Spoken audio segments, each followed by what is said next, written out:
This is Pam Electric Ghost, and we're live on the air with our second interview with Aurora Winter, best-selling author.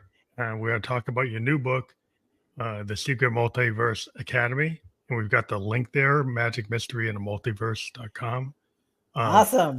for your Kickstarter. And we have talked before. We're going to kind of jump into the podcast, but we do, for those of you who have not been introduced to Aurora Winter, maybe you can kind of give a brief bio background, like Sure. your elevator pitch. Elevator pitch. Okay, great. Well, I am a serial entrepreneur. I'm a former TV writer producer. I'm an award-winning author, and my passion is to help other people spark that creativity. And I do that by helping people with their nonfiction books and with my new fantasy series for young adults, which started with this book, Magic, Mystery, and the Multiverse, which won the Reader's Choice Award, Best Book for Teens. It won the American Fiction Award and several other awards. And the brand new second book that's coming out on Kickstarter right now. This book is not available anywhere else except on Kickstarter. It'll be released in September. You can see the book is already written, but it's not right now being professionally edited.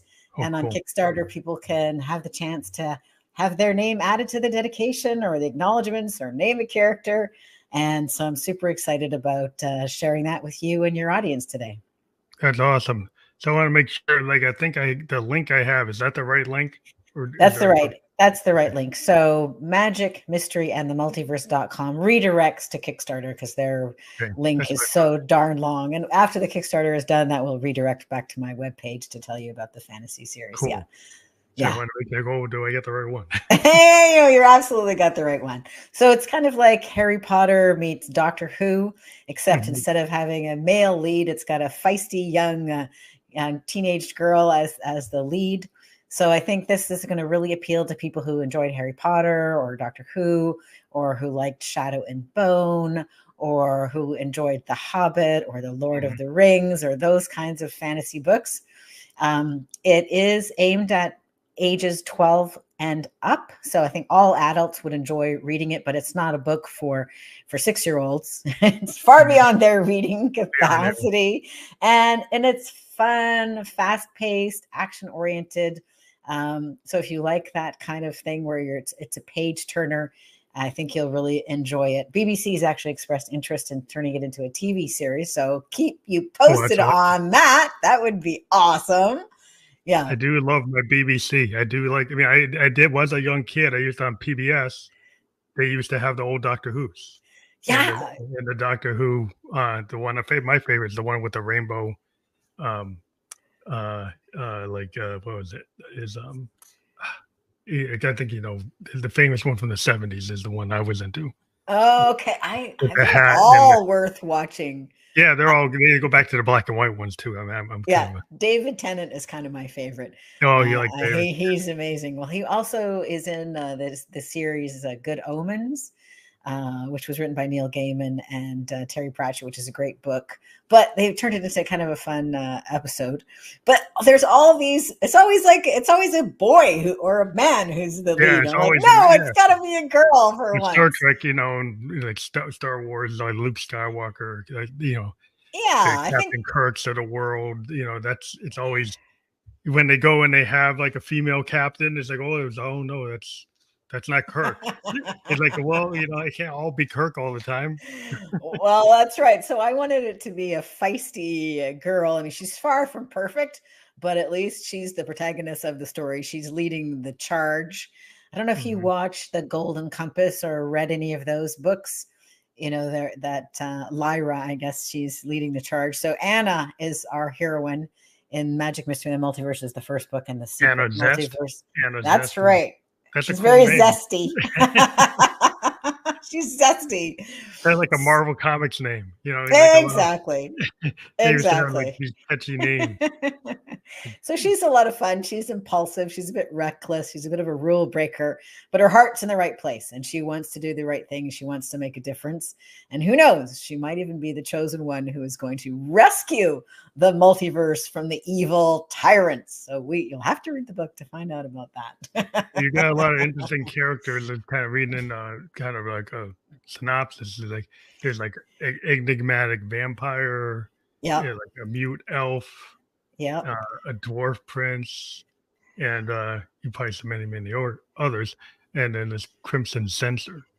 Yes, So that's an interesting name too. It's kind of reminds me of the Marvel comic kind of names, but yeah, exactly. Well, I was inspired a little bit by the Wizard of Oz.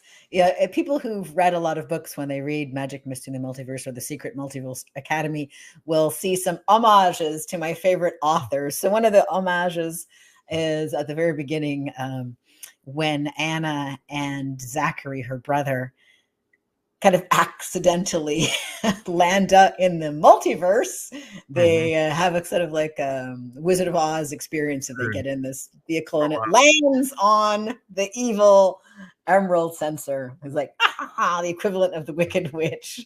And of course, this earns them instant friends and instant enemies. Because like there was that a big violation to actually even touch that. Because you know, some cultures, like as soon as you touch the forbidden zone, like you might not have known you were in the forbidden zone, but they assume that you should have known, and then you have to pay regardless of whether you knew the rule or not. You have to pay. Yeah. So yeah, just running over the Emerald Censor, who apparently dies, but you know, you can't really kill evil creatures. They always regenerate later to come back and haunt you. So that earns Anna and her brother instant friends, because she makes friends with the talking dog and several other characters who are like, yay, you saved us from the Wicked Witch character.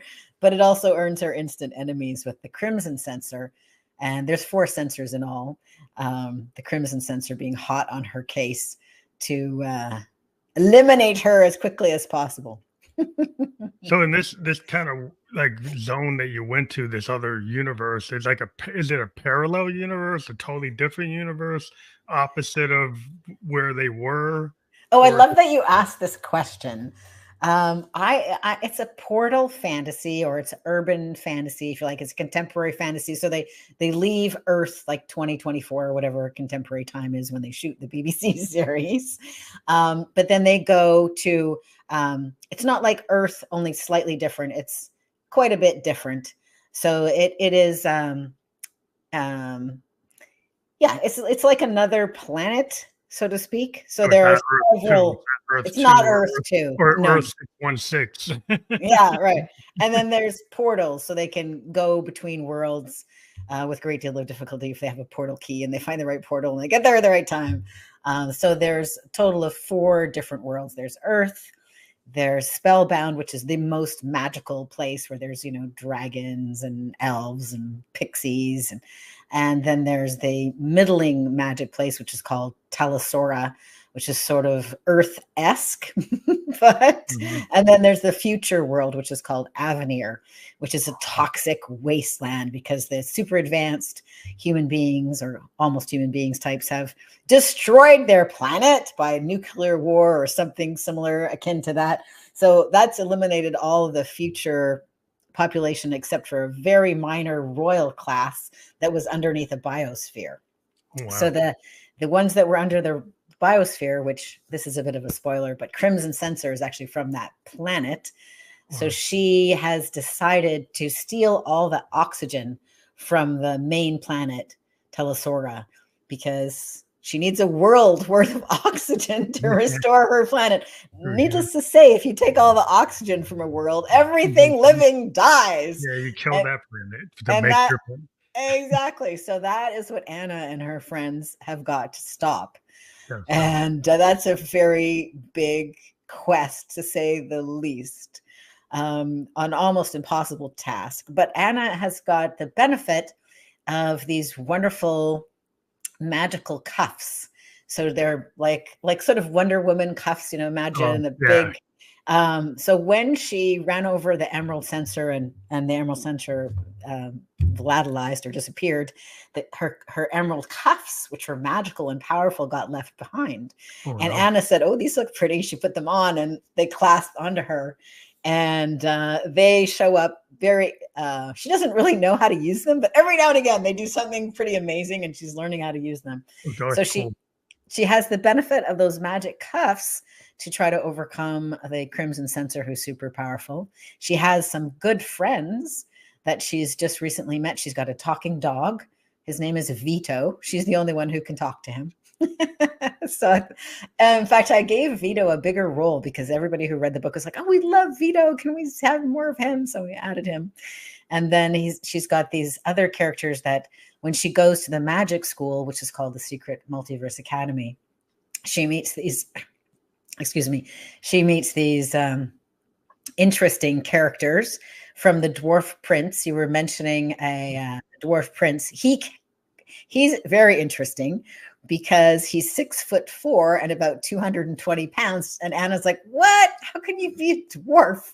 Well, yeah, what do non-dwarfs look like?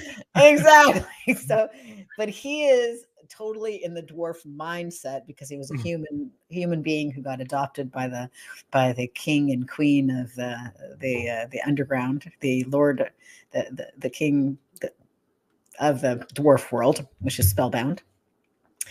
So he's very dwarf-like in his attitude, and talks about you humans. It's like, "Well, you're a human." "No, I'm not. I'm a dwarf." Anyway, and then Anna's roommates in the little cottage there's a girl who's very shy. Her name is Ellipsis. That's a joke, like ellipsis. Like she always starts every sentence with and Anna goes, "Can't you start a sentence without So she's a very shy character. And then there's another character. Her name is Gabby, ironically. And Gabby's like beautiful. She's stunning. She's half human and half high elf or fae. So she's absolutely stunning, except she has a sour expression as if she just sucked on a lemon. She's like bitter, and she's always crossed. She's got her arms crossed. But she has her reasons, because the nasty, evil people, the censors, the thought police, so to speak, chopped out her tongue. So she's not able to speak, but she manages to get around that by communicating through huffs and glares, and also through tarot cards. She communicates through tarot cards. That's cool. I mean, that's so cool, right? So I like the some of the premises, like even with your character, the main character, Anna Zest, having like a power that you don't understand, and you have to kind of, sometimes it might be a happy accident that something happens, and you're trying to understand, well, how do I do that again? That's kind of, well, in fantasy, that's kind of a known way of doing things. I've seen this, in all kinds of fantasy books, science fiction books, comic books. Yeah. All kinds of Dungeons and Dragons characters. But people, this idea, because it's more interesting than, kind of known power. Like if you have a known power, like Superman, he can wake out the laser eyes and he can fly, he can do this. And he has all this strength. And maybe it's like, well, how much strength does he have? Yeah. But if we have unknown powers, like, well, there's a lot of room. Exactly. To the point where you could be like, global level power, like, or beyond your solar system level power. That you can get to be like, the Dark Phoenix, like in Marvel, like Marvel Girl was original character, suddenly has this power. She can destroy planets. Wow, that's a lot of power. She was a telepath in the 60s. By the time you get to the 90s, her character had advanced to the point where she is a phoenix. She can turn to a firebird and she can destroy planets. So like, wow. That's great. Well, that reminds me that we do have a phoenix in the story as well. You got to have your phoenix. You got to have your basic phoenix in the fantasy story. So we have a phoenix. And I love what you said about the unexpected or untamed or unmastered power, because I think that's more like life. And I think we're all capable of far more than we think. So kind of leaning into that with Anna's character. And then her two other good friends that she meets just at the Secret Multiverse Academy when she goes to the magic school there is a boy. His name is Kelvin, and he's an inventor, and he's not very good with people or with words or emotions, but he's really great with things, and he invents all kinds of great things. One of the things he invents, he says this is going to be the ultimate weapon against the thought police. He doesn't call them the thought police. They're called censors, but just to communicate to the listeners who might not catch the word censor. And she's like, what is it? Is it like dynamite, or is it a bomb, or, what, a laser? Like, what is the ultimate weapon against the thought police? And he says, it's a printing press. She's like, what? He doesn't call it a printing press. He has a much longer name for it. is the ink stamp roller hand copying begone machine, because they're hand copying, because this is before the printing press in Telesora. Anyway, and he says, no, like a printing press is the ultimate weapon against the powers that be, because we can share the truth. We can print the truth. We can share the truth. And he has a point, right? Yeah. Well, you can find those books, the banned books find their way in the underground. That's right. To the resistance, to the rebels, to the outcasts. They have these secret, exactly. Weapons they have of, the secret. weapons of the text. It's like you have the sacred text, you have the kind of forbidden text, magical text. The fact that you can put it into that kind of frame, people are looking for the scrolls, exactly, that kind of the lost. Exactly right. You're looking for that puzzle piece of like there's a missing page in the magical book, and then like there's a spell and it's missing an element. You got to go find it. Who's got it? You can turn it into a lot of things. You're the perfect reader for this book. You are exactly right on the page. So it's sort of like the pen is mightier than the sword. And the other reason why the printing press or the ink stamp hand cramping begone machine is so important is because if you're sharing information orally in this world in Telesora, you would be casting the magic spell. Like you can't tell somebody how to do a magic spell. If you tell them, you invoke it. But if you write it down, then you can share it without invoking it. So this is really important in a world that's magic. So he becomes a great friend, but he does also really like blowing things up with dynamite. So he's keen on the dynamite as well. So that is quite fun. And then her other friend is named Mystic Merriweather. And Mystic is your classic people person. She loves people. She's very chatty. She's very aware of emotions and who's connected with who, like the opposite of Kelvin, the boy, the inventor. And she comes from a long line of magically powerful witches and wizards, but her magic has yet to show up. So she is secretly very worried that maybe the magic talent has skipped over her and she'll be the first dud in her family not to have any magical skill. And that's Mystic. So we have a lot of fun with the characters. I was looking into like there's a little note that the dwarf prince actually has claimed rights to Anna's magical cuffs. Oh yes, I love this. And that sounds it's like cool. It's like, well, how maybe we can. I don't want to give away the store, but I'm loving that you did the research. Yeah, so the story behind those powerful, really important magical cuffs that are really the only thing standing between Anna and the Crimson Censor who would swat her like a fly is those magical cuffs. So Anna needs to keep the magical cuffs, but they were crafted by dwarves because dwarves are, very good at crafting magical metal objects, and written in the runes in the Emerald Censor's cuffs, which Anna has now, is, upon expiration of the host, this becomes the property of the dwarves. Oh, wow. Because the dwarves never really sell anything. They just rent it. They might rent it for 200 years, but when you move on, it reverts to them. So the dwarf prince, who's actually 6'4", he says, "No, I'm claiming those for my father, the king of the dwarves." And Anna's like, "I don't think so." So they have done with them yet. I need them to survive. Supposed to wait till I'm done. Yeah, exactly. So his name is Rusty, the prince of dwarves, and he kind of falls for Anna. I'm maybe giving a little too much away, but he also really wants those cuffs because he's trying to be a very dutiful son. Yeah, some cool tension.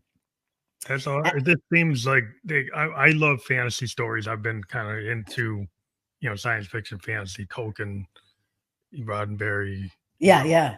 Going back, to to the Odyssey and the Iliad. Oh, fabulous! And go back, and I always try to go back to that, or even like William Blake, and his kind of epic poems. That are these big stories. They're on these etchings. He thought they were so important. He etched them. you know. Yeah, that's commitment.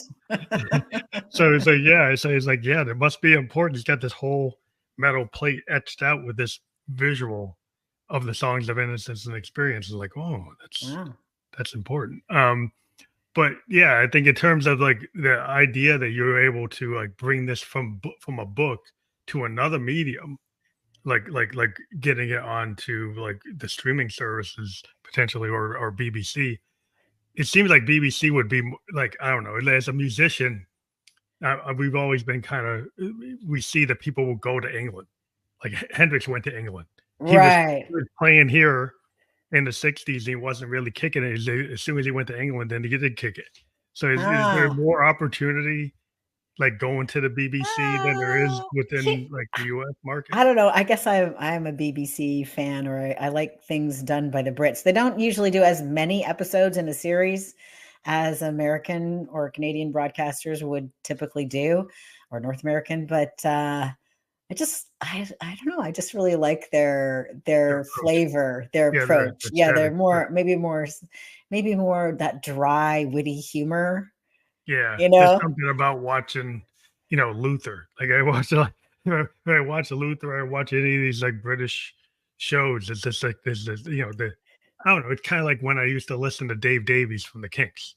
Oh, yeah, there's this British aesthetic to Ray Davies' writing that you can see in a lot of British stuff. I was always kind of drawn to, a lot of British, like the Who, exactly, and the Kinks.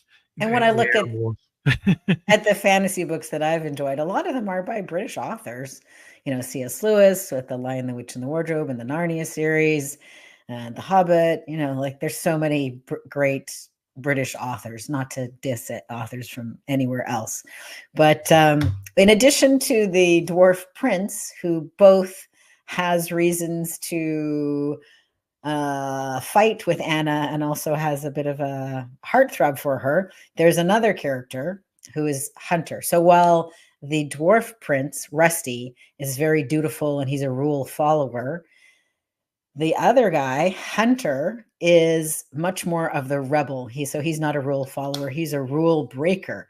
And he also has, I can't give too much away because that would be a big spoiler, but he has reason both to be fond of Anna and also to want to trip her up and sabotage her. So you'll have to read The Secret Multiverse Academy to find out what happens between that little forbidden love triangle, because his big secret is he's a vampire. Well, he's got more than that as a secret, but he's trouble, but very handsome, movie star handsome, as vampires are. And if people want to read the whole book, they can grab it on Kickstarter.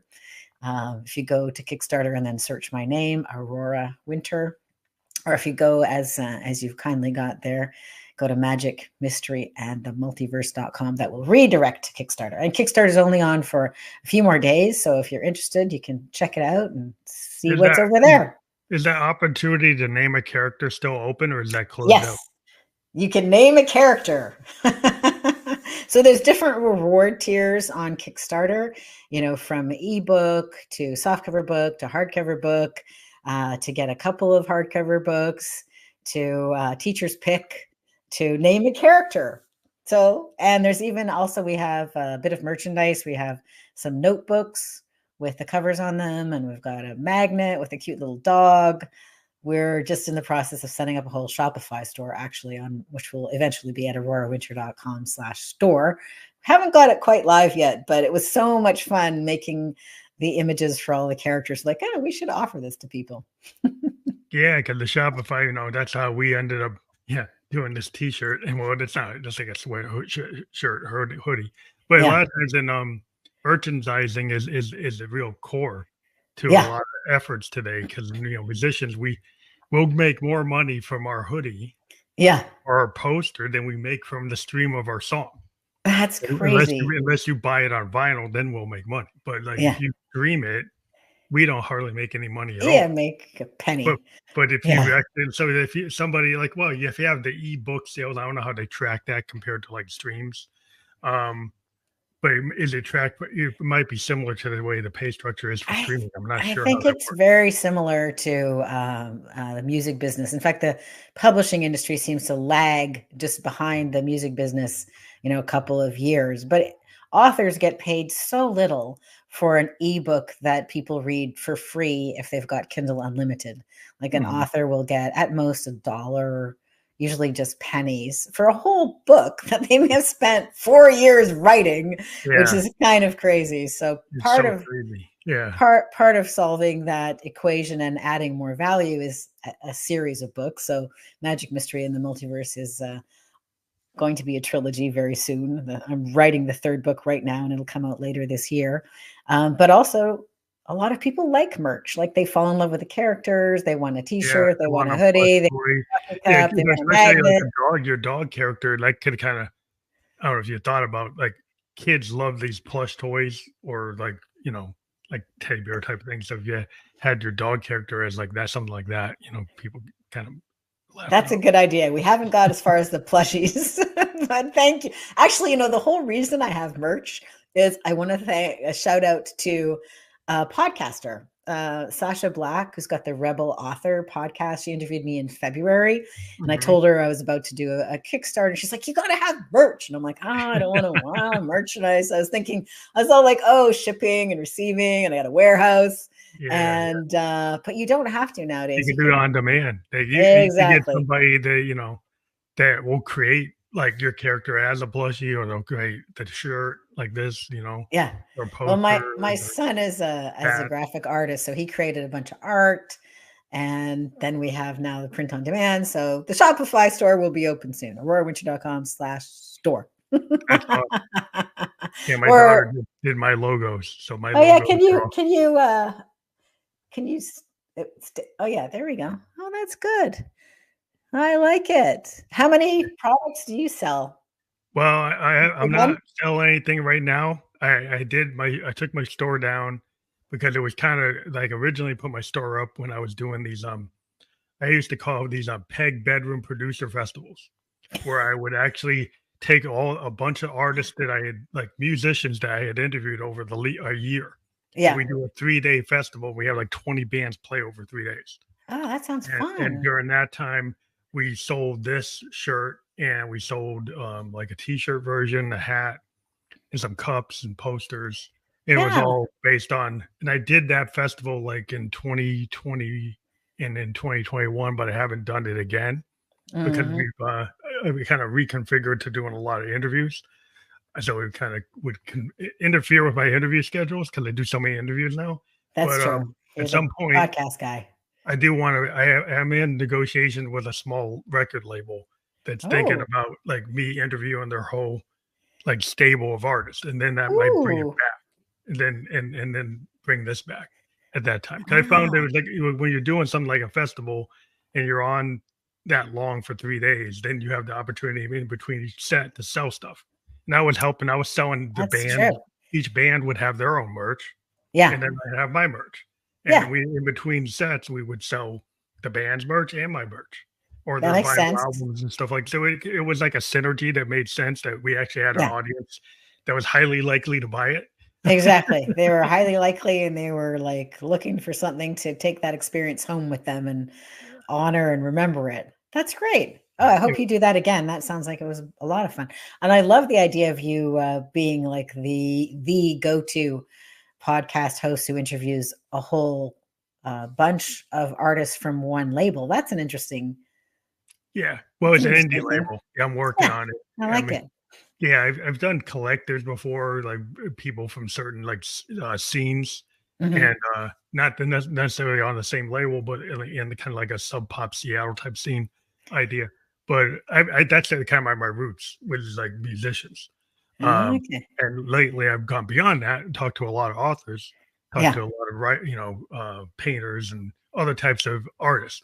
But I think merch is really big now, and artists, we need it, because like if it's a way to bring in a cash flow. It's a way to at least break even. And also it helps people remember the experience they had, whether it was experience reading the book or listening to the concert.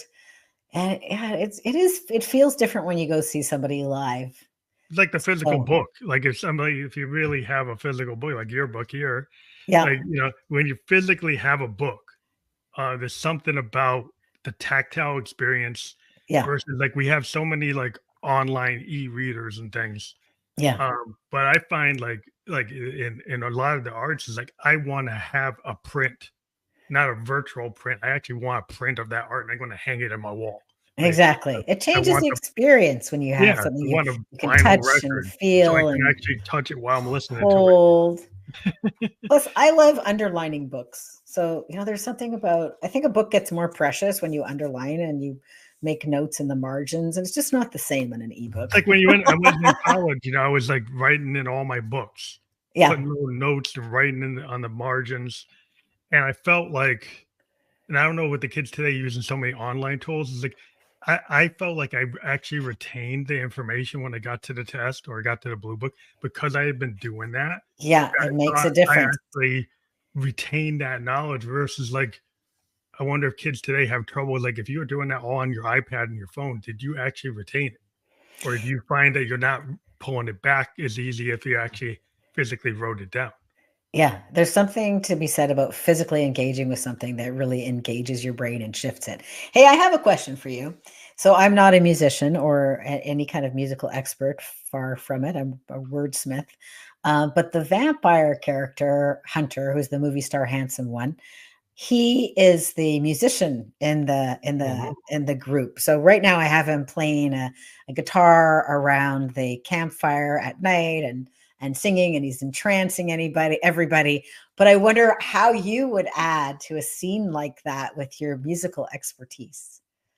Well, yeah, if he can use a guitar is like the known, like, instrument doesn't need any connection to electricity or anything. So you can immediately have that kind of singer-songwriter connection. So, you think about like the great, singers that have those connections, like, like folk singers. You think like, Pete Seeger, Bob Dylan, Joni Mitchell, right? Like how you can pull people into a trance. I've always talked about the idea that you get in a frequency. Like if you're a musician and you're really in tune with the crowd, you're kind of in the same frequency, you vibe. Yeah. So if he's a vampire, he could be kind of vibing like a trance, like when he hits the right frequency on his guitar. There could be this idea, like Pete Townsend had this idea called a universal key.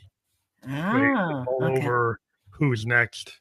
It was the original idea was that there was this key, and if you hit that note, all the hippies in the crowd are going to connect, and they're going to understand, and peace and love will just happen because you hit that key.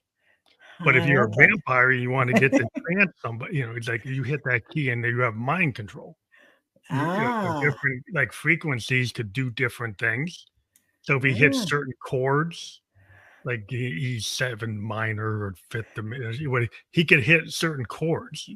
I'm going to have to add your name to the acknowledgments. I'm going to change that scene a little bit to add that. If he hit like a diminished fifth or something, and suddenly it's a flat or a sharp or something, he hits it and boom. Yeah. Right. And if he hits something like dissonant, it will do like dissonant behavior. If he hits something harmonious, then it get harmonious behavior. So you could kind of trigger something like that. These are ideas. Throwing them out. Yeah, I like them. It's good. It's good brainstorming. Well, I think that there really is a truth to that a musician can cast a spell on the audience and get us all on the same key and the same frequency. So when I'm writing a fantasy, I can cast spells even, more so, but you already cast spells. You already know how to like the siren. Like if you think about like Iliad and Odyssey, the sirens, they hit a key. And I was always like kind of mesmerized by that scene in my head. Yeah. Odysseus and these sirens is like, oh, they're hitting this frequency and they got him like mesmerized. Yeah. They got him like controlled. And like, and there's a lot of, I think Eric Clapton kind of talked about it. In Cream, there's some songs about that. But they talked about that Odysseus moment, and there's a Cream song that goes into that. But and he wanted to hear the sirens, but he made them tie him to the mast so that he couldn't escape. But he wanted to hear their song. Yeah. There's a lot to be said for that. That's for sure. Yeah, there's a I'll lot see if I can add another book that'll explore a planet that's got sirens on it. I only have vampires, elves, dragons, But the hippogriffs, vampire could have elves. similar effect of a siren, kind of like a Medusa, like a siren kind of Exactly. thing. It's the same Exactly. idea. You just you take the same idea and it shows up in multiple places. Like a Medusa, Exactly. sirens, these It's a, ideas, vampires, like it all can put people into trances, so you it's can same idea, just it's a done theme. execute different ways. Exactly right. It's exactly right. So the other thing people often ask me is like, why did I write these books? Like, why did I shift from writing nonfiction? Like you were just holding up one of my books, Turn Words into Wealth. And that is my main business. I'm the founder of a company called Same Page Publishing. And Mhm. we're dedicated to helping entrepreneurs and experts and thought leaders launch to the next level as thought leaders by creating award-winning best-selling books that make a difference. But the reason I decided to write fantasy is because I always wanted to, after I was 9 years old and I read The Lion, the Witch, and the Wardrobe, I always wanted to write a series a little bit like C.S. Lewis. And so it's really fun for me, but also challenging. And the other reason is I think that as entrepreneurs or just as human beings, it's important to get outside your comfort zone and do Yeah. something new. Like I think it's to be alive means to be continually reinventing yourself. If you just keep doing the same thing over and over again, it becomes like Groundhog Day. Well, And yeah, you that's kinda not phone it living. in. Well, you Yeah. phone it in. Like, Yeah. I know people that they get comfortable, right? You get comfortable, but even as a musician, they get some guys that, "I'm a blues guy, that's all I wanna do." Yeah. And in the blues, there's a lot, and you could say you're never done learning the blues, Mhm. you could approach it in multiple ways. But, like, if you say, why not cross genre? Why not Right. go into something like fusion? It's Yeah. not the blues, it's different. Like, why not do some bebop? Why not Yeah. do some punk?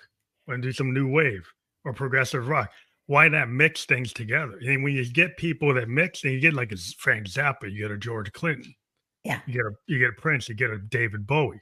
They are Yeah. willing to cross genre is where all the fun is to me. It's like when you cross genre, like having the ability to write a book like this gave you the ability, like you can get it done. So I can get it you got done. the left, right brain, you actually can you can complete a thought. Yeah. So then you can take it and challenge yourself. Well, I want to take that to the fantasy realm or the fiction Exactly. or the But I drama realm. And then you can get it done. You just gotta figure out, well, how do I master this? It's just I exactly. think trying to master something is why we're here. Is like Exactly. Exactly. And I like what you say about cross-pollinating. Like when you take an idea from here and an idea from there and you cross them, that's where originality happens. That's where creativity happens. But if you take two things that work and blend them, you're going to get an interesting hybrid. And at yeah, the very least, you're going to learn something new. So get that's a what I lot of love to do. colors. It's like there's a Yeah. lot of colors in the music. It's like if I take different aesthetics, like that's what the whole thing about progressive rock. Progressive rock is a mixture of multiple genres. It Yeah. has some classical elements, has psychedelic elements, has blues rock elements. If you listen to a Yes song, in some places there's funk, some places there's classical structures, there's Mm. like rock, there's psychedelia, there's like multiple things going on in the same song.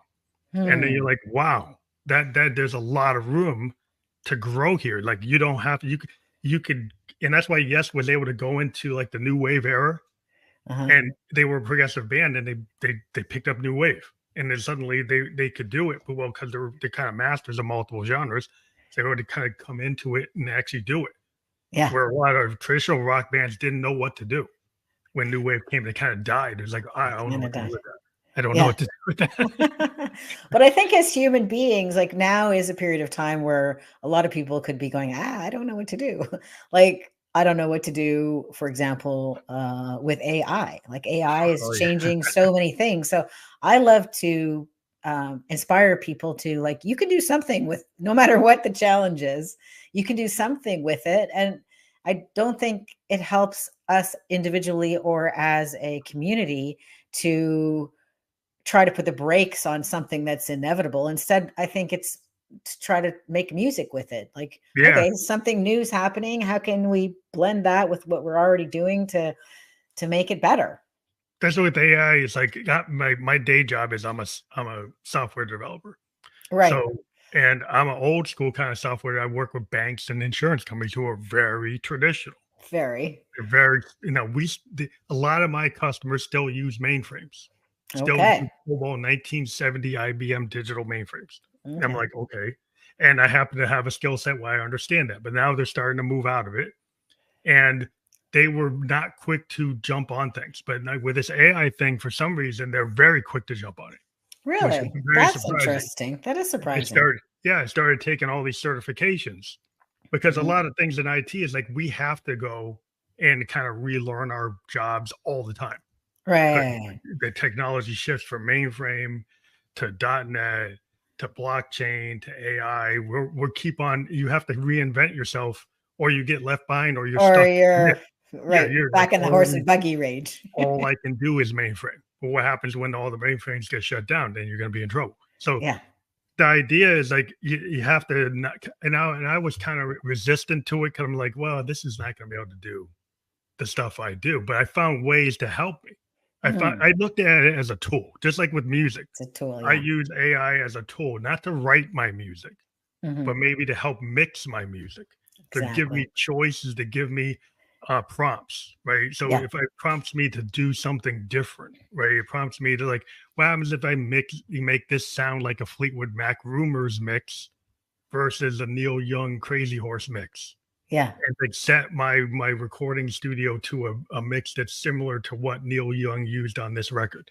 That's where AI could go, I'm going to go through and find that aesthetic sound and actually make all the processors sound kind of like this album or sound like that's video. Useful. And then you could probably try it a different way relatively quickly.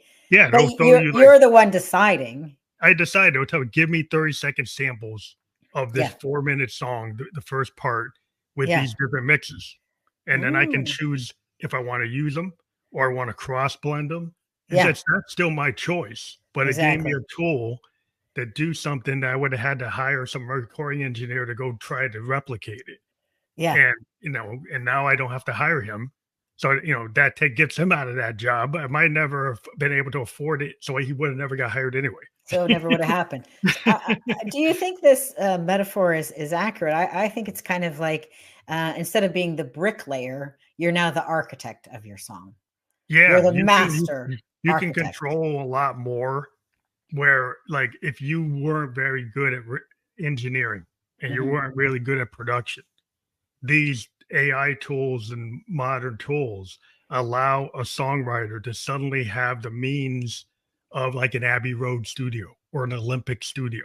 So suddenly you have the capabilities to be able to do something that you would have never been able to. You couldn't have done when you've been shut out. Yeah, and it goes to multiple levels. Like a guy who wants to build a product with this kind of level of capability, suddenly in his house he could have a 3D printer with AI technology and some level of robotics and actually produce a product in his house that would normally take a factory to do.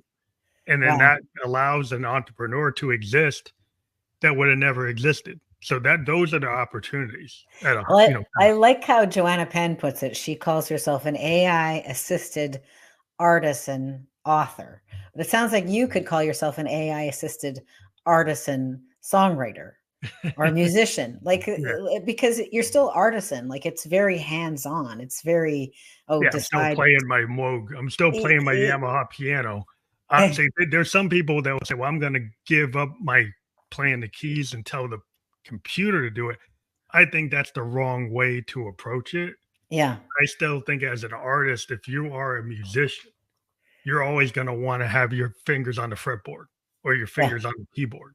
Yeah. It's other aspects of it because a lot of what we do is like coloring the sound. That's after we played it, after we put it down. Those are the things where I think the AI can help me. I would not want AI to write my riff, to write my melody, to write my chord arrangement. I don't want it doing that. And even your fingers on the keys, it changes it. It's not mechanical. It's like a little human Yeah, it's a something, human. something Yeah, extra it's going like on. what I'm putting in is my life experience as a musician, like your life experience as a writer to Yeah, know how to turn a phrase. And you could ask AI to give you different aspects of that phrase, but it's like, why wouldn't you turn that phrase yourself? Because that's your secret sauce is how you do it. Like it's like a yeah, musician's secret sauce is how I play that chord or yeah, how I play that bass line or any element of the music is the choices I made in that moment is yeah. like the choices that a painter makes when he puts the brush down. Exactly That, right. that's a human thing to me. Well, where we're playing with, it's so interesting. Like, where do you define AI? Because I was actually filling out the Kickstarter form, and they're like, "Do you use AI?" And I'm like, "Well, how do you define AI?" Like, there's AI in Gmail now. There's AI Yeah, in well, it's everywhere. I mean, Photoshop. There's you watch. AI. Like, even if you use your phone and you do like speech to text, that's AI. So I'm like, well, okay. So I decided to like tell them everything that I do that could possibly be interpreted as AI. So I went on ad nauseum. But for example, one of the things that I did is I ran the manuscript through a program. It's called authors.ai. It doesn't Mhm. make any changes to the manuscript, but all it does is analyze it.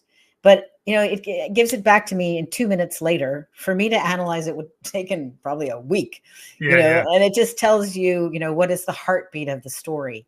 So then it's very easy to see, oh, I need to tighten this up a bit, or I need to yeah. Well, loosen that that's up a where it's little bit. good. That That's because where it's good. because I deal with software design.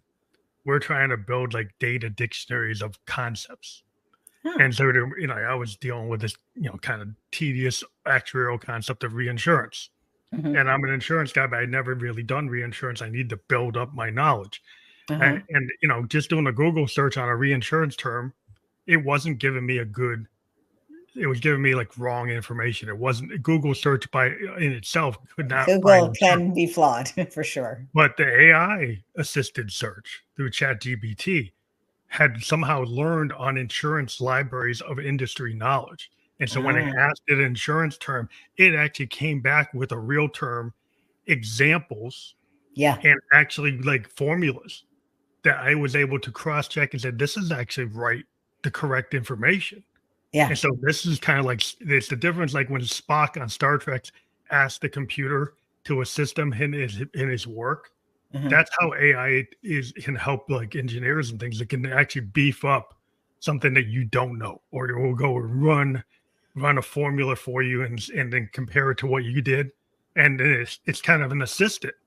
So it's an assisted approach where you're doing the research, you're doing the work, but you need somebody to kind of help you with the kind of like repetitive task of trying to build up a Like an 50,000 word intern, document. basically. Yeah, Yeah. an intern going and confirming the cases for a lawyer, You confirming the precedents, you confirming this data, you'd have to double check because it can Well, hallucinate. it'll give you bad But I information. think people are going to use ChatGPT more than Google. From the example that you just gave, when you looked on Google, it gave all kinds of wrong information, or Google's still trying to sell you something to Yeah, go it's for spend more ad time trying links. to sell me something rather than get me the information. And It's been ChatGPT is giving you the actual information that you found useful. So that's a Yeah, better it actually search gives you tool. and if you tell it like, "Hey, can you show me this in a spreadsheet? Can you show me like a Mm, loss triangle concept? What is mm, a property and casualty loss triangle metric? yeah. Can you show me what it looks like?" And then when you ask it, "Can you actually create a SQL line for that? Can you create a Ah, Python example of what that code would look like to generate that?" And it will. Google yeah. won't do that. No, They Google won't do that. this is like the kind of Star Trek computer kind of data concept of, wow, it actually is there helping Spock solve the problem so they can get out of their hole in the next 15 minutes. So, do you think of music mathematically because you've got this kind of engineering Yeah, yeah. 'Cause expertise?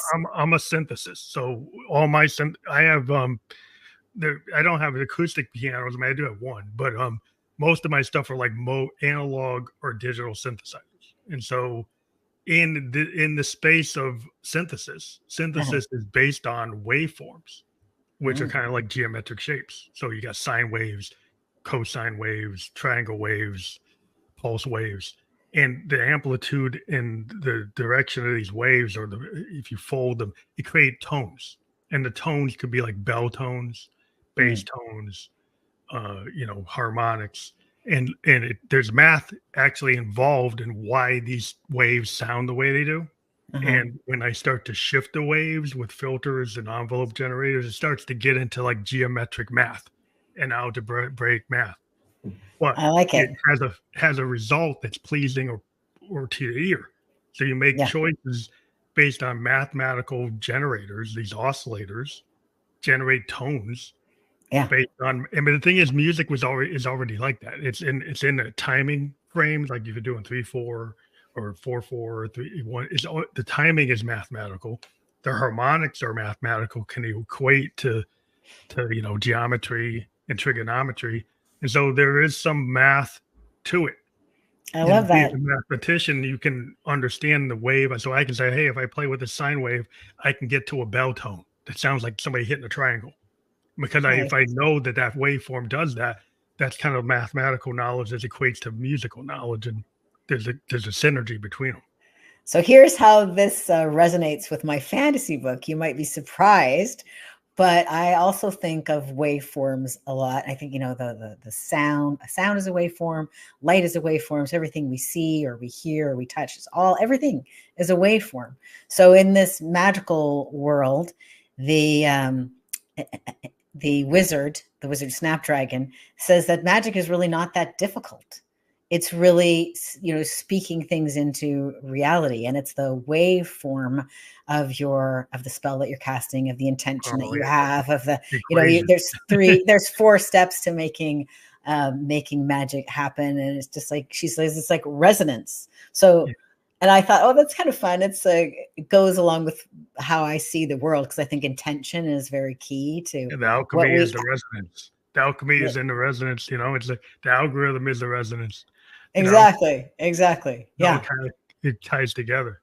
Yeah. So we kind of have fun with that. And it's like, like for example, the difference between water as vapor, water as liquid, or water as ice. So the wizard Snapdragon, when she's teaching about magic, she walks them through an example of that. And the water, is always in the air. We just don't notice it because it's so you can diffuse. pull it out.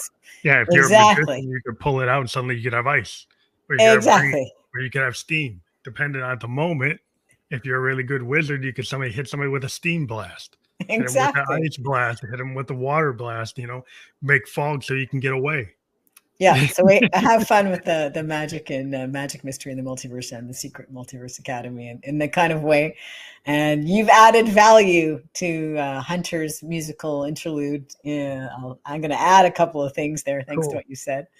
So again, if anybody would like to grab this fun, fast-paced, award-winning fantasy series, it's on Kickstarter right now at magicmysteryandthemultiverse.com, or just go to Kickstarter and put my name in the search bar, Aurora Winter, Aurora Winter, and you should be able to find it. That's fully clickable. Like when we're like, not right now, but when we go, if you go to our podcast on Facebook, YouTube, and Twitch, because we're live there now, once we're off the air, that is clickable. So in the description of the podcast, anywhere the podcast can be seen, you'll see that the hyperlink is in the description of every episode of the podcast. So aren't you clever? So you're very clever, as I would expect from an engineer / musician. So we have our clickable URLs, and that is actually in the description of the podcast. You'll be able to click right through, go right to the Kickstarter. We do appreciate if you do click at the URLs of the guests that we're talking to, and that one will bring you to the Kickstarter, which then you can have an opportunity to name a character and check out the book, and feel good about Kickstarter. I've participated in a lot of techie Kickstarters to get techie products, because I'm a nerd, but but this is another cool thing that I hadn't thought about, like people pushing books to it. So that's cool. I've seen people do albums, but books I hadn't seen as much. So that's interesting. Oh, well, Brandon Sanderson got the publishing community all excited about Kickstarter again after he's done multi-million-dollar Kickstarters for books. We're like, oh, I guess maybe we should start our book launch on Kickstarter. Yeah, it's a good thing. Oh, that's great. Well, thank you. Appreciate you being on the show again. We love to have guests repeat. We do have this. We do over time over the last couple of 6 years we've been doing a podcast. We do have repeat guests, and we do appreciate you showing up again. And you have a really cool concept here that we got into, and I'm very happy that you sent me the books that you sent me, and I'm gonna definitely try to get in on this one. So thank you very much for being on. Thank you so much. This was a lot of fun. You're a great host. Think have a good weekend, and I know I'll probably hear from you again on your third book because you got a trilogy. You got a trilogy, so we know when that's coming. That's coming. All right, sounds good. Have a good night. Bye for now.